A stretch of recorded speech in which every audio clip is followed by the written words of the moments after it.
If you have any insecurities, if you have a crooked tooth, if you have an accent, you're screwed. They will point it out. Hello everyone, welcome back to the channel. Today we're going to talk about pros and cons of starting a YouTube channel as a photographer. So I have kind of actively been making YouTube videos now for a little over 4 months. Before that, I only posted a few wedding videos and I wasn't doing the YouTube thing, but for the past few months, I've been trying to make topics for beginner photographers and a few other stuff. Keeping things positive, I'm going to start with the pros. So the very first positive of starting a YouTube channel is that you learn things twice. So if you're learning something to teach it, the way you learn it is different from how you would normally just learn for yourself. You would just usually go to the essentials and skip certain aspects. But if you're learning to teach it, you kind of feel obligated to learn it very well so that you can teach it, you can break it down for anybody to digest. So in that process, you actually end up learning it very well and you become a master of that topic. So that's one huge advantage. Personally, for example, I don't do macro photography. It's not my niche, but I do it every now and then the other time I felt like making a video on macro photography. So I mean, of course, I had to do some research to make sure the video was good. And by the way, if you haven't seen that video, here's a link. Alright, so I did a lot of research to make that video, and now everything is stuck here. It's like now I can just get up any day and and the process is with me because I did the research, I made the video, I didn't do it in one take, I did it in a few takes. So I practiced the same thing over and over again. So that applies to any other thing you want to talk about in your video. This is the second positive of starting a YouTube channel. You make connections. It's crazy how you can just make connections nationwide or even worldwide. And it's a different kind of connection. It's not the random somebody sending you a Facebook friend request or following your Instagram. Nobody cares who follows your Instagram. Like, you don't even know the people who follow your Instagram. But somebody reaches out and they're like, hey, I watched this video and I liked it and I think we should do something together. And it's a connection on a deeper level because they actually like your content. And if you put locations on your videos, it's easy to make connections in the area you are at. That is if you want to stay in that area. So for example, I live in Camp Hill, Pennsylvania, and I just put Pennsylvania on one of my videos, and then I got somebody from Hagerstown, which is in Maryland, but it's just like an hour and a half drive, and he wanted to collaborate and do something. Well, the virus came through, so now we can't do anything. But now I have his connection. I know he's a documentary filmmaker. I know I just have that connection for when I need it, and that wouldn't have been possible without YouTube. He was just looking for content on YouTube, and he ended up watching one of my videos which he liked, and he commented on it and sent me a message, and that was it. So the connections you build on YouTube are just slightly different. There are people who want to collaborate with you, and collaborations can really go far. This is rare, but you can actually get bookings just from your YouTube stuff, because everybody believes that it's the experts who are teaching. You don't have to be an expert to teach it, but you definitely know more than somebody who is just starting out. So as little as you know, if you put it out there, you will look like an expert. And it's funny, you will start researching like an expert. You will start being meticulous. You will start being careful about consistency in your pictures. You have a bar, a benchmark that you want to keep up to, and that's a good thing for you. Okay, the next point is that your mode of presentation gets much better. So personally, I have a stutter and I have to be very careful, otherwise when it kicks in, it's really bad. Um, so I have learned to talk slowly and kind of like sing my speeches and stuff. But if you watch some of my very early videos, I I was just way too slow, and I looked at the analytics and I realized that I lost most people, when they were just 20% through the video because my delivery was not fast enough, and that can even just affect your credibility overall. People just want you to go from point to point and sound like you know what you're talking about. Unless it's a comedy channel or different kind of lifestyle channel, then you're free to do whatever. But if people come to you for information, you gotta have that information ready. There's no telling stories, whatnot. No, you just have to deliver. And that mode of delivery, I'm slowly getting better at it. And I just hope to keep getting better and better. It's like public speaking. Even though I'm just speaking to this camera, I can imagine other people who might watch it, and so it's public speaking. So you practice that, and that helps you, and who knows where you can take that. The fourth one, people teach you without knowing it on YouTube. You actually get taught for free. So let's say you make an editing video and you edit a certain way, and somebody watches it and thinks that you could have skipped step 2 and 3 and combined this and done this and saved you a lot of time. They will comment on it, and then you learn from that. Some comments might come off as, come on, you should know this by now. Some comments might not be positive, but at the end of the day, you still learn from it. So even though you avail yourself to that kind of ridicule, you end up picking up stuff. And for example, I made a video on how I tie down my light stands, and the person saw my process and realized that there was something else I was doing that was not necessary. So they gave me a solution to how I can make this better. If you haven't seen that video, it's here. All right, so that's an easy way to learn. Like, you just learn and get better, and you get other people using their brain for your own good, but they comment and try to make themselves look good, and then you learn from that. So that's it. Another pro that we have here is that it helps you document your process. It's incredible. Like, you go back and you watch some of the older videos and you see how far you've come. You are actually making these videos for yourself. So you are documenting your process, and it's like a journal that I never really get to write, but a journal that is giving me other benefits. So that's another pro of having a YouTube channel. So I think we're done with the pros for now. It's time to get negative, cons. So the next point here is the cons. The cons, disadvantages of being on YouTube. It's just so many. I don't even know where to start. The first disadvantage of being on YouTube is that you need thick skin. You gotta have thick skin because the internet is not forgiving. People would say things that I don't know how to put it, man. If you have any insecurities, if you have a crooked tooth, they will point it out. If you have an accent, you're screwed.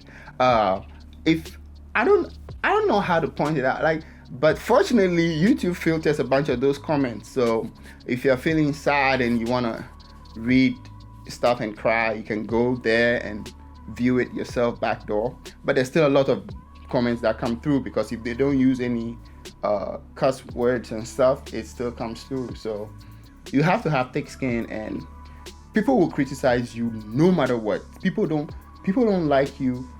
They don't like you no matter how much research you do, no matter how good your information is, you will still get negative feedback. And the funny thing is, in the YouTube world, even a dislike is good for the algorithm. So I don't care. I always see it as a positive. It's like, comment, give me dislikes, do whatever. And so that helps the system anyway. So if you think about it that way, then but remember to have thick skin. You need thick skin in YouTube, otherwise you'll be having a hard time. Like, I have gotten to a point where I don't care. I've come from a whole different continent here, and I've been through so much. So it's not what you say today that's gonna change anything. So you have to have this realization before you start putting videos of yourself out there. Okay. Second point, it is time consuming. So, like I said earlier, I stutter. And the funny thing is, when I started, I will be stuttering throughout because I was nervous. So I had to go back and cut every single, every single stutter. I had to go back and cut it all, and that took a lot of time. And I was talking a little slow then too, so that extended the time of the video. I had to cut stuff and join stuff. But with time, I've just learned to just relax and talk to the camera as if I'm talking to, my wife or my friend, or, just like a conversation, and that helped. But it's still time consuming. If you are a photographer and there's no virus, it shouldn't be a problem. All you have to do is to just get B-roll of your work, what you normally do.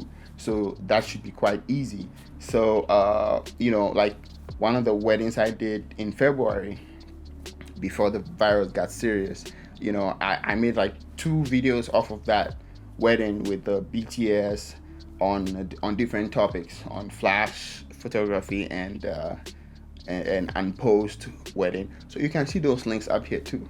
So I'm shamelessly pushing a few of my videos in this video. So you have to have a grip on your time management, otherwise you'll be screwed. The third disadvantage of making YouTube videos, the third con of making YouTube videos, is that if you're not careful, you will not end up making content you want to make. You will end up making content that drives the views and the likes, and that can really get tiring. It's like if you're not enjoying the content you are making and you are just making it just to get the views and the likes, you will easily get tired of doing that kind of stuff. But if it's stuff you enjoy, you keep making it, and eventually your target audience will come to you. So I have learned that. I started a 30-day Lightroom challenge. I've missed a few already, but I'm going to finish it. I realized that on average I would get close to 100 views on a video. Now with that Lightroom challenge, I barely get 25, and I was posting one each day, and I realized that I was posting one Lightroom tip each day, and I realized that it was probably not enough to lure people in. But that series of videos, 30 days of Lightroom tricks, was a personal goal that I set. So I'm still going to finish it, even though it's not giving me any views, it's not giving me any subscribers. One day somebody's gonna find that and sit down and watch all 30 of them, because they might be starting up afresh in Lightroom, and so that would help. So yes, so back to making content for yourself, not for the public. All right. And I don't know, I'm combining 2 things here. So, and you have to be careful about sponsorships. So for me, when I started, I think I barely had 100, right around 100 subscribers. That's when I got my first 2 sponsorships in the same week. They had sent me a free microphone and something else, another camera accessory to use and make a review on it. I started making wedding videos about a year and a half now. So that audio device was not good at all for me, and I told them frankly that, hey, I don't think my review will help your product. So they said no problem, they're gonna send me a second one. And so you have to be careful, and you end up spending time on that, even though you're getting free stuff. But it's almost like the way they send the stuff, almost like you have to say it's good and not it being good. So make sure you make it clear to them that, hey, you're gonna make an honest review, and say everything that's good about it and everything that's bad about it. So that's one way. Uh, One way to stop selling your soul. Yeah, so if you end up accepting these sponsorships very early on, because what they do is they look at a few videos and they make a calculation based on certain things, like, hey, this guy might become big one day, so if we get him to sponsor this product, then we don't have to worry about contacting him when he's big. So you have to worry about all the free stuff that people start throwing at you because you have a YouTube channel that a few people are watching. So you have to keep your focus, have a plan, so that you're not over here reviewing devices and not working on your photography. And so that can be a disadvantage. All right, and then the last con. Yes. So ultimately, don't start a YouTube channel thinking that it is going to be a significant source of income, or have specific goals. I want these many subscribers, I want this. You will be disappointed and you will lose your drive and you will not make content for long. So, but if you started with a mindset of, look, I have learned a few things along the way. I'm making a video for myself of 4 years ago when I started. And what would myself of 4 years ago want to know? Then it's very easy. So actually that's a note to myself. So I need to start making videos like that. So then it's very easy to make those videos and just know that somebody out there is benefiting from it.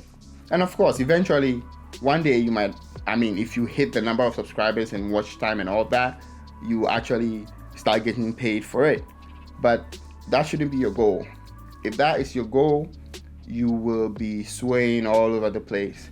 And you probably shouldn't have a photography channel. You should have a different kind of channel, because once you have that goal, you might end up being loyal to one specific brand and then end up bashing every other brand and stuff like that. So just keep your focus throughout the process.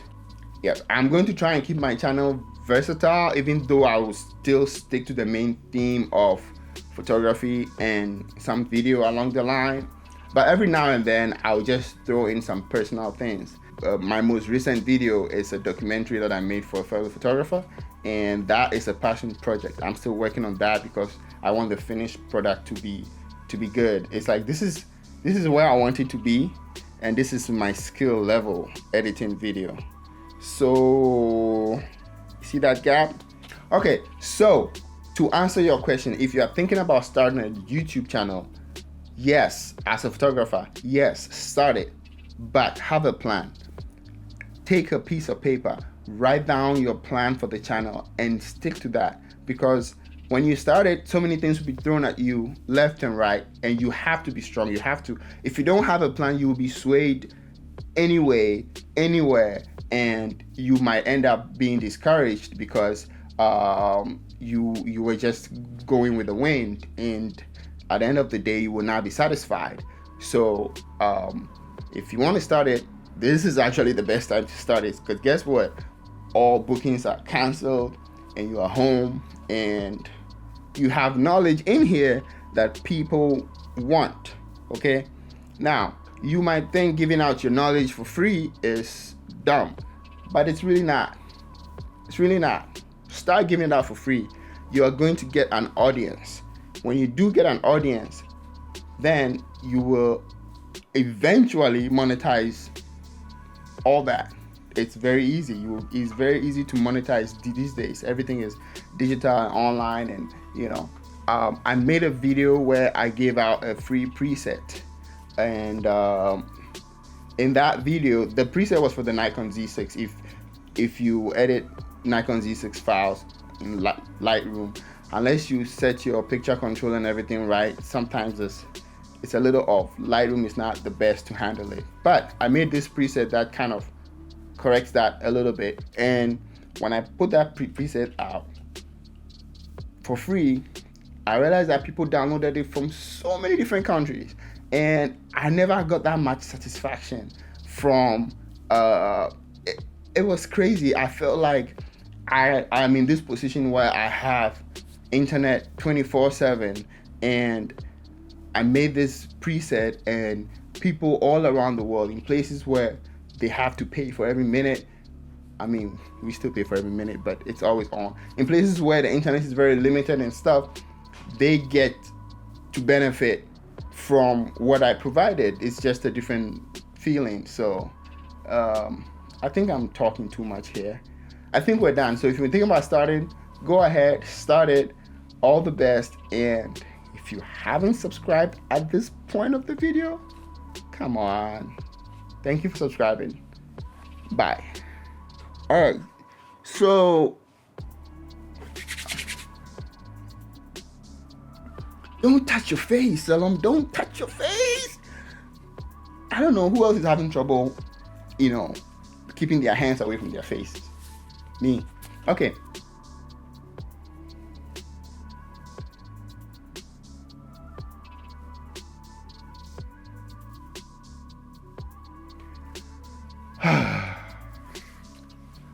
How am I sweating?